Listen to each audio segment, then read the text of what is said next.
MDH ಜನ ಮಸಾಲಾ. ಈಗ ಕಡಲೆ ಇರಲಿ, ಹಲಸಂದೆ ಬೀಜ, ಕಪ್ಪು ಕಡಲೆ ಅಥವಾ ಬಿಳಿ ಕಡಲೆ, ಎಲ್ಲವೂ ಸ್ವಾದಿಷ್ಟವಾಗುತ್ತೆ. ಇದೆಲ್ಲದರ ನಡುವೆ ಕಾಲ್ತುಳಿತ ಕೇಸ್ ತನಿಖೆ ಚುರುಕುಗೊಂಡಿದೆ. ಸಿಐಡಿ ಪ್ರಕರಣವನ್ನ ಕೈಗೆತ್ತಿಕೊಂಡಿದ್ದು ಇಂದು ಆರೋಪಿಗಳನ್ನ ವಶಕ್ಕೆ ಪಡೆಯುವ ಸಾಧ್ಯತೆ ಇದೆ. ಇನ್ನು ದುರಂತಕ್ಕೂ ಮೊದಲು ಪೊಲೀಸರು ಸರ್ಕಾರಕ್ಕೆ ಬರೆದಿದ್ದಂತ ಅದೊಂದು ಎಚ್ಚರಿಕೆ ಪತ್ರ ಇದೀಗ ದೊಡ್ಡ ಸದ್ದು ಮಾಡ್ತಾ ಇದೆ. ಆಕ್ರೋಶ ಹೆಚ್ಚಾಗ್ತಿದೆ. ಕಾಲ್ತುಳಿತಕ್ಕೆ ಕಾರಣರಾದವರಿಗೆ ತಕ್ಕ ಶಿಕ್ಷೆ ನೀಡಬೇಕೆಂಬ ಕೂಗು ಜೋರಾಗ್ತಿದೆ. ಹೀಗಾಗಿ ತನಿಖೆ ಚುರುಕುಗೊಳಿಸಿರೋ ಸಿಐಡಿ ಫುಲ್ ಆಕ್ಟಿವ್ ಆಗಿದೆ. ಕಾಲ್ತುಳಿತ ಕೇಸ್ನಲ್ಲಿ ಸಿಐಡಿ ತನಿಖೆ ಚುರುಕು. ಇಂದು ಆರೋಪಿಗಳನ್ನ ವಶಕ್ಕೆ ಪಡೆಯಲು ಸಿದ್ಧತೆ. ಚಿನ್ನಸ್ವಾಮಿ ಸ್ಟೇಡಿಯಂ ಬಳಿ ನಡೆದ ಘೋರ ದುರಂತದಲ್ಲಿ 4 ಬಂಧನವಾಗಿದೆ. 4ರನ್ನ ಜೂನ್ 19 ತನಕ ಕಬ್ಬನ್ ಪಾರ್ಕ್ ಪೊಲೀಸರು ಜೈಲಿಗಟ್ಟಿದ್ದಾರೆ. ಸದ್ಯ ಪ್ರಕರಣದ ಫೈಲ್ ಕೈಗೆತ್ತಿಕೊಂಡಿರುವ ಸಿಐಡಿ ತನಿಖೆ ಚುರುಕುಗೊಳಿಸಿದೆ.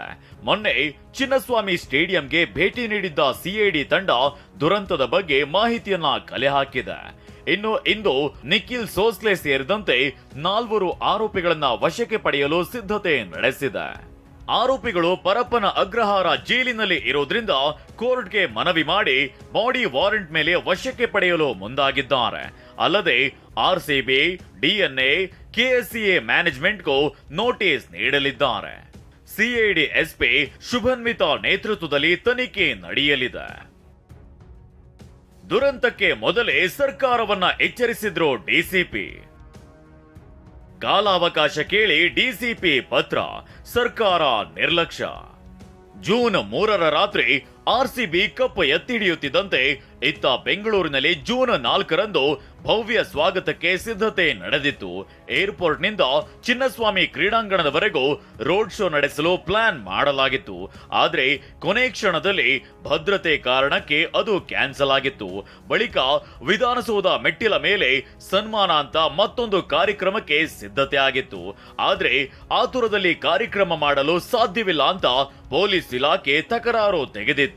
ಅಷ್ಟೇ ಅಲ್ಲ, ವಿಧಾನಸೌಧ ಭದ್ರತೆ ವಿಭಾಗದ ಅಧಿಕಾರಿ ಡಿಸಿಪಿ ಕರಿಬಸವನಗೌಡ ಆಡಳಿತ ಮತ್ತು ಸಿಬ್ಬಂದಿ ಸುಧಾರಣಾ ಇಲಾಖೆಗೆ ಜೂನ್ 4ರಂದೇ ಪತ್ರ ಬರೆದಿದ್ರು ಎನ್ನಲಾಗ್ತಿದೆ. ಅಷ್ಟಕ್ಕೂ ಡಿಸಿಪಿ ಬರೆದ ಪತ್ರದಲ್ಲಿ ಏನಿತ್ತು ಅಂತ ತೋರಿಸ್ತೀವಿ ನೋಡಿ. ಆರ್ಸಿಬಿಗೆ ಫ್ಯಾನ್ ಫಾಲೋಯಿಂಗ್ ಜಾಸ್ತಿ ಇದ್ದು ವಿಧಾನಸೌಧ ಭದ್ರತಾ ವಿಭಾಗದಲ್ಲಿ ಸಿಬ್ಬಂದಿ ಕೊರತೆ ಕಾರಣ ಬಂದೋಬಸ್ತ್ಗೆ ತೊಂದರೆ ಆಗುವ ಸಾಧ್ಯತೆ ಇದೆ. ವಿಧಾನಸೌಧದ ಮುಂಭಾಗ ಕಾರ್ಯಕ್ರಮ ಮಾಡುತ್ತಿರೋದ್ರಿಂದ ಪಾಸ್ಗಳನ್ನ ಸಂಪೂರ್ಣವಾಗಿ ನಿರ್ಬಂಧಿಸಬೇಕು. ವಿಧಾನಸೌಧದ ಸಚಿವಾಲಯ ಅಧಿಕಾರಿಗಳು, ಸಿಬ್ಬಂದಿ ತಮ್ಮ ತಮ್ಮ ಕುಟುಂಬ ವರ್ಗದವರನ್ನ ಕರೆತರದಂತೆ ಆದೇಶಿಸಬೇಕು. ವಿಧಾನಸೌಧವು ವೈಟಲ್ ಇನ್ಸ್ಟಾಲೇಷನ್ ಕಟ್ಟಡವಾಗಿದ್ದು ಸಿಸಿಟಿವಿ ಅವಶ್ಯಕತೆ ಹೆಚ್ಚಾಗಿರುತ್ತದೆ. ಇನ್ನು ವೇದಿಕೆಯ ಮೇಲೆ ಆಟಗಾರರು ಹಾಗೂ ಸಿಎಂ ಕೂರೋದ್ರಿಂದ ಪಿಡಬ್ಲ್ಯೂಡಿ ಇಲಾಖೆ ಮುಂಚಿತವಾಗಿಯೇ ಪರೀಕ್ಷಿಸಬೇಕು.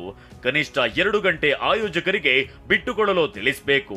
ಅಷ್ಟೇ ಅಲ್ಲ, ಮುಖ್ಯಮಂತ್ರಿ ಹಾಗೂ ರಾಜಕಾರಣಿಗಳು ಬರುವ ವೇದಿಕೆ ಆಗಿದ್ರಿಂದ ವಿದ್ಯುತ್ ವಿಭಾಗದಿಂದ ಫಿಟ್ನೆಸ್ ಸರ್ಟಿಫಿಕೇಟ್ ಪಡೆದುಕೊಳ್ಳಬೇಕು. ಕಾರ್ಯಕ್ರಮ ಜರುಗುವ 2 ಗಂಟೆ ಮೊದಲು ವೇದಿಕೆಯನ್ನ ವಿಧ್ವಂಸಕ ಕೃತ್ಯ ತಡೆ ನಡೆಯದಂತೆ ತಪಾಸಣೆ ನಡೆಸಲು ವೇದಿಕೆ ಬಿಟ್ಟುಕೊಡುವಂತೆ ಆಯೋಜಕರಿಗೆ ಸೂಚಿಸಬೇಕು. ದೊಡ್ಡ ಮಟ್ಟದಲ್ಲಿ ಕ್ರಿಕೆಟ್ ತಂಡ ಹಾಗೂ ಫ್ಯಾನ್ ಫಾಲೋಯಿಂಗ್ ಇರುವುದರಿಂದ ಬಂದೋಬಸ್ತ್ಗೆ ಹೆಚ್ಚಿನ ಸಮಯಾವಕಾಶ ಬೇಕಾಗ್ತದೆ. ಕಾನೂನು ಮತ್ತು ಸುವ್ಯವಸ್ಥೆ ಅಧಿಕಾರಿಗಳು ಹಾಗೂ ಸಂಚಾರ ಅಧಿಕಾರಿಗಳ ಜೊತೆ ಸಮನ್ವಯ ಮಾಡಿಕೊಳ್ಳಲು ಸಮಯ ಅವಕಾಶ ಬೇಕಾಗಿದೆ. ಇನ್ನು ಹೊರಗಿನವರು ಡ್ರೋನ್ ಬಳಸುವ ಸಾಧ್ಯತೆ ಇರೋದ್ರಿಂದ ಆಂಟಿ ಡ್ರೋನ್ ಸಿಸ್ಟಮ್ ಅಳವಡಿಸುವ ಅವಕಾಶವಿರುತ್ತದೆ. ಆದ್ರೆ ಈ ಪತ್ರವನ್ನ ಡಿಪಿಆರ್ಎ ಐಎಎಸ್ ಅಧಿಕಾರಿ ಸತ್ಯವತಿ ತನ್ನ ಬಳಿ ಇಟ್ಟುಕೊಂಡಿದ್ದು ಯಾವುದೇ ರೀತಿಯ ಮಾಹಿತಿಯನ್ನ ಮುಖ್ಯ ಕಾರ್ಯದರ್ಶಿಗೆ ನೀಡಿಲ್ಲ ಎನ್ನುವ ಮಾಹಿತಿ ತಿಳಿದು ಬಂದಿದೆ.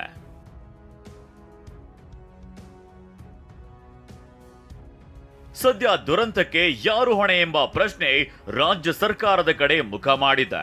ಡಿಸಿಪಿ ಎಚ್ಚರಿಕೆಯ ಹೊರತಾಗಿಯೂ ಕಾರ್ಯಕ್ರಮ ಆಯೋಜನೆ ಆಗಿದ್ಯಾಕೆ, ಆಯೋಜನೆ ಮಾಡುವಂತೆ ಒತ್ತಡ ಹಾಕಿದ್ಯಾರೋ ಅನ್ನೋ ಪ್ರಶ್ನೆ ಸದ್ಯ ಉತ್ತರಾಯಿತ್ವದ ಸುತ್ತ ಗಿರಕಿ ಹೊಡೆಯುತ್ತಿದೆ. Bureau report ಟಿವಿ9. ವಾಹ್, ಯಾಕೆ ಈಗ ಬಂತ ಸ್ವಾದ? ಖಂಡಿತ ಈಗ ಬಂತು ಅಸಲಿ ಸ್ವಾದ. MDH chunky chaat masala life ಅಲ್ಲಿ ಅಸಲಿ ಸ್ವಾದ ತರುತ್ತೆ. ಅಸಲಿ ಮಸಾಲ, ಎಸ್ ಎಸ್ MDH.